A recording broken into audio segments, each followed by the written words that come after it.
To find out the extent of the ice, Megarian traveled to Bear Mountain, some 50 miles north of New York City. Once again, the clue was in the rocks. He found glacial marks similar to those in Central Park. What we're looking at here are chatter marks. Chatter marks are very diagnostic features of glacial erosion. They're produced by boulders embedded in the base of a thick sheet of glacial ice. Those boulders impinged on this bedrock surface, polishing it, smoothing it off, and then plucking pieces of rock off as the glacial ice moved over with the boulders embedded in the base. The gouges in the rocks could mean just one thing. The glacier must have been thousands of feet thick.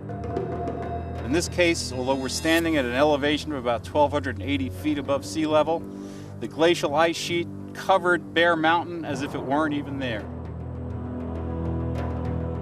Scientists have found identical chatter marks on nearby peaks up to a mile above sea level. It was unmistakable proof. A glacier at least 1 mile thick ground its way across these mountains. Did this same ice sheet also plow through Central Park? Another nearby rock face provided the answer.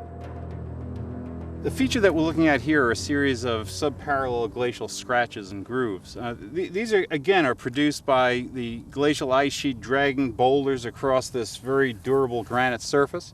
It's kind of polished the surface, and in addition, it's produced these rather subtle, but obvious when the lighting is right, striae or grooves in the bedrock. Now, if we measure the orientation of these,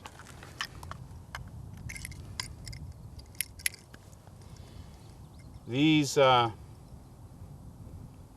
come out about north 20 degrees west, just about identical in orientation to the striae that we measured at Central Park. It's significant evidence that the ice sheet that covered Bear Mountain also flowed over the surface of Central Park. Proof that New York City was covered by a glacier 4 times higher than the Empire State Building. Just imagine glacial ice, a huge, thick ice sheet over 1 mile thick, exerting tremendous pressure on the surface and sculpting the surface into the landscape that we see today.